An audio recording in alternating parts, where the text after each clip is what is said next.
Hey guys, what's up? All right, it's Double Deuce back. I'm bringing you the video of my thoughts on the new Toyan V8. And I'll give you some updates of what I think about it. There's been a few test run videos, which I think is really cool. So stay tuned, and we'll get to it. Okay. We're going to get a little nerd school going on again here today. I've seen the video of the new Toyan V8. I really like what I see. Okay, they've been running it, and if you see, they hold it, half open. They do rev it up a little bit, but I notice it only goes about half throttle. So I see it's running rich because they're breaking it in, which is the proper thing to do. But my first thought was, now, okay, I've already bought one, okay, it's coming. So, for the price right now with their Howin discount and $300 off, believe you me, it's a good deal. It's probably one of the best deals ever if you want an RC V8 for display, put it in your car, whatever. A lot of people have said that, it doesn't rev real high. Okay, well, some of them four-stroke engines don't have to rev high to create lots of power. It all depends on, what's in the lower end. These will not rev as high as a flat plane crank. A flat plane crank is what's in the L400. That's where you got two journals on one side, two on the other, and it revs really fast, but unfortunately they beat themselves apart. So for as limited as our hobby machining knowledge and all these companies that are building these engines, I give them an A for effort. They're really doing a good job. Seriously, back in the 80s, it was my dream to have a V8 for an RC car, and so over the years, it just became untouchable. It was just, you got family going on, this and that, and bills to pay and everything else. So when I first was going to buy the Conley V8, it was $500 for the kit, and he suggested you buy two kits, you give one to your machinist friend, and like I say, he practiced on yours, and then he built his the right way, so that was a really bad idea. And then he started making them semi-running through the years and everything. And I think when it was a running V8 without a supercharger, back then, I think it was around $8,000, like $7,900 or something for that engine. And that's why the Aussie V8 is the clone of that engine. And for the price of the Aussie V8, it was a good deal too, because if you wanted the supercharger version, it was about $4,500 on the average, So, money always comes into play with our hobby because we're not rich. The reason we do this stuff is because we need to occupy our time and, we do our thing, right? So when I first heard the Toyan V8 start and run, I was watching it very carefully. And then, it ran pretty consistently. It didn't skip a beat. Then I noticed on the second video, they put just short exhaust stacks on it, like off your B400. And I noticed you could hear it breathe a little bit better. So here's my thoughts on that. I mean, like I say, I got one coming regardless. I already bought it. And so this is what I kind of wanted to show everybody, okay? This is a head off the Aussie Conley clone engine, okay? Now you're going to see it's got two holes in it for the intake, and then of course you got your exhaust, and they're very small, really tiny. Actually, the glow plug hole's bigger. Now, the whole thing about an engine, it's an air pump. The more air and fuel you can get through this engine, the more power it'll make.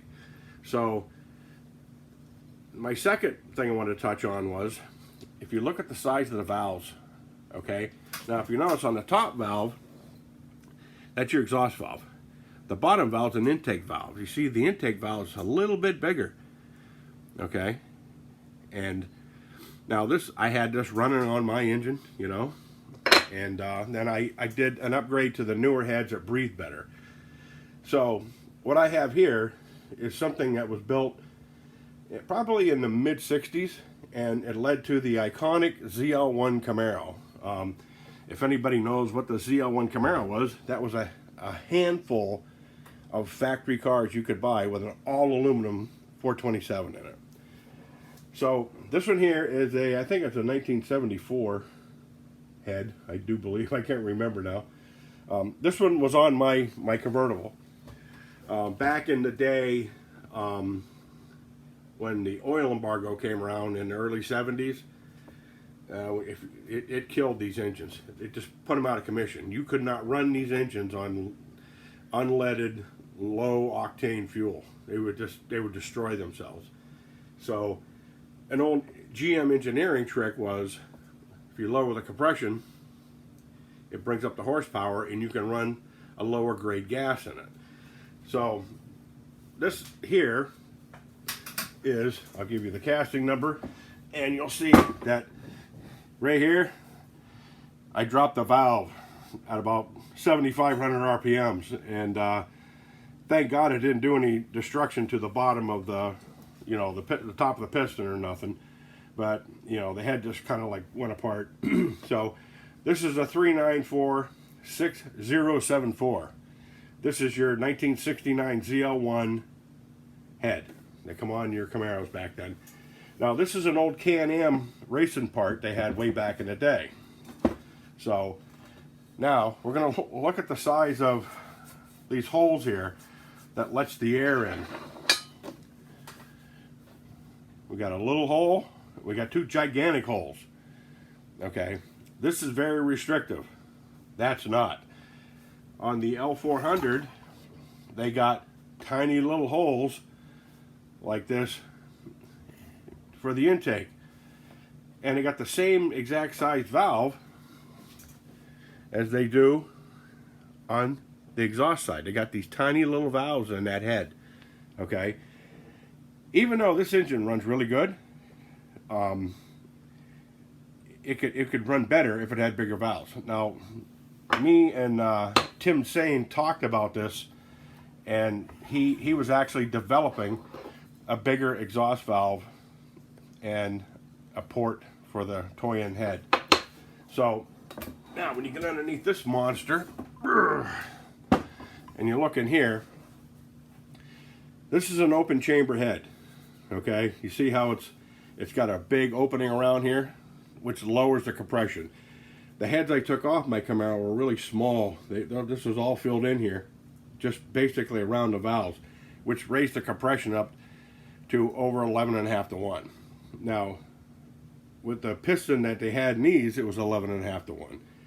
But if you use the 396, 375 force 11 to 1 piston with the closed chamber head, on the open chamber head, it drops the compression ratio down and builds power. So, but you see the size of these valves in here, that's your intake valve, that's your exhaust valve. And another thing they did here, they've changed this over the years. They played with how they breathe with the exhaust ports. Okay, now these are round exhaust ports. They do have a D port, has a flat spot on the bottom. For some reason, that helps it breathe better. So when I hear, let me get this puppy off the table. I keep this in here as a display in my Hall of Shame that of all the engines I've blown up in my life. But so for the price of the new Toyan V8, the reliability that I have seen so far on that engine, I am really impressed with it. You know, I'm not one to say, oh yeah, get one now, you know. I did that with this one, and look how it turned out. But now I'm seeing them guys run the engine. We never really seen these L400s run for any amount of time, you know. They start them up, they do a quick video. All their engines, they do these little quick run videos and get you, you know, hot for teacher, and then you buy one. So, I've not said nothing through this whole thing here. Everybody's been shooting out the videos and everything else about the new engine coming out. But I wanted to give you guys an engineering aspect on that engine. It doesn't rev high. It doesn't have to. They say 12,000 RPMs. That's what my Conley Aussie V8 does. It'll do 12,000 RPMs. I see that engine needs more breathing. And if they're using this head right here, which it looks like they did, which is a very good head, it's got the camshaft involved in it. You don't have to deal with a divorced camshaft with push rods and lifters, and you lose a lot of tunability when they start breaking themselves in because everything gets loose. And for instance, my Aussie V8, I'm constantly readjusting the lifters in that thing, the rocker arms, because they have to be 1 to 2,000s. And once they get out like 3,000s, it runs like crap.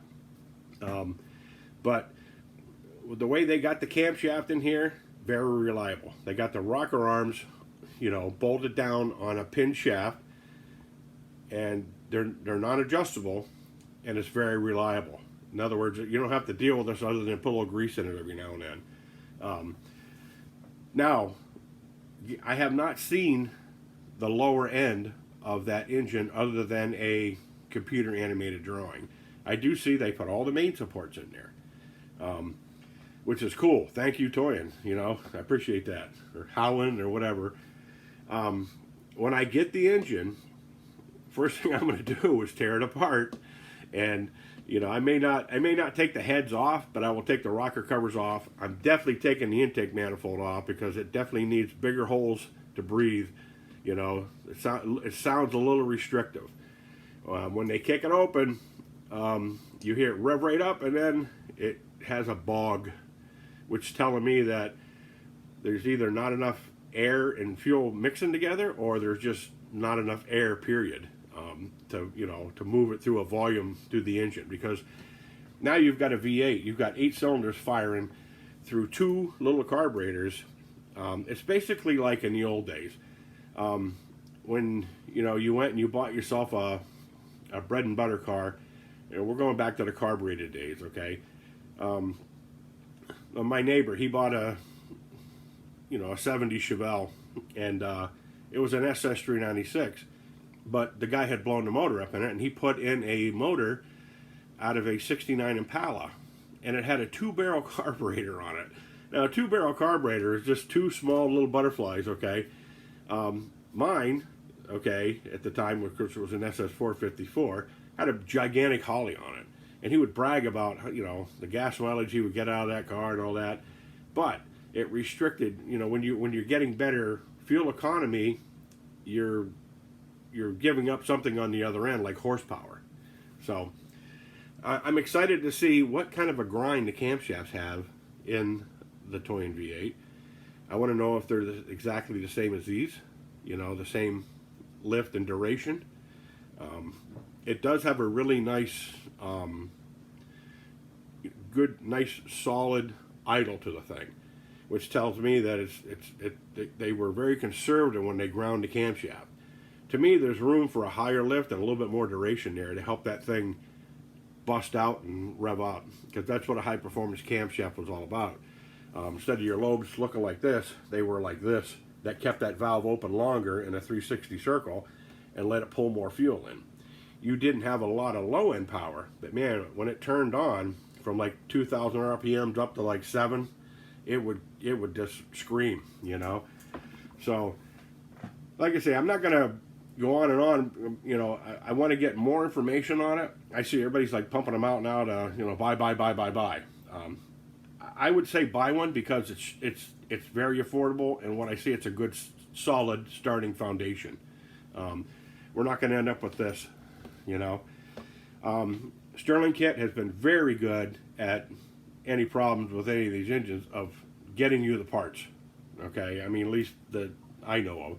The shipping, like I say, can be slow sometimes. Interpreting to them what you need, you might have to show them a picture or try to explain something. But I can still get parts for these. So hopefully when the new V8 comes out, it may not need parts. It may not be a debacle. It may be, you know, straight up and running. Now, it puts out a little over 4¼ horse, which is plenty for an engine that size. And, you know, now we have to work on like a clutch setup for it, because the weed whacker clutches are just too big and too heavy for those engines, because it takes a lot of power to turn those big heavy clutches. So even the Toyan Sand Cruiser clutch, which is really a cool clutch, it's a little bit bigger and it's got clutch shoes on the aluminum. That right there is a really good improvement for that. You know, we could have used that like 3 years ago. You know, what that clutch needs to be is a little bit bigger. You know, and also I did notice too on the Sand Cruiser, it's a direct drive into the back of the, from the engine, the clutch to the transmission. There's no spur gear. My buddy Steve from Black LA Mass, he blew out the bearing in his new upgraded L400 with the 2 big bearings in it, because I think the thrust off to the side, you know, is a little too much for that little bearing in the back there. But you know, it's all an engineering crapshoot. You know, right now we're, you know, usually when like for instance, you know, General Motors, when they had built that 427, they spent millions of dollars in research, millions, and countless hours of research and developing that engine before they put it in the Can-Am racing circuit.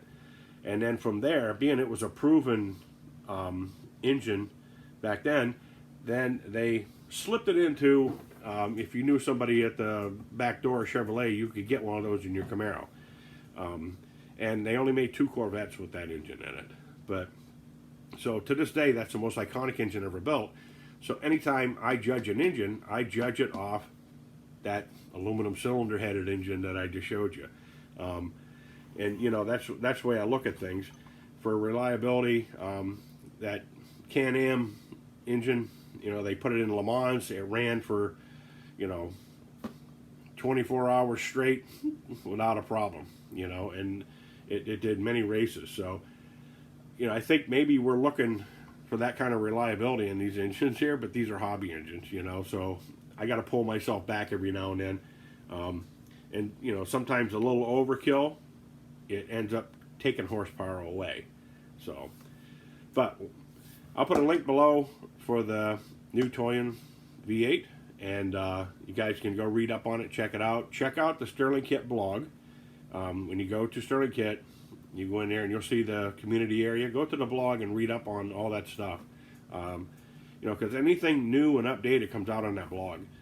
And then, you know, it goes out to YouTube and then Facebook. So if you want to stay current, hit the blog, you know. I haven't been there because, like I say, my computer crapped out on me, and you know, I've got the thing up and running again, and I'm able to do videos and answer questions, and that's basically all I really need right now. I can surf a little bit, and I get on eBay, Sterling Kit, and all that, you know.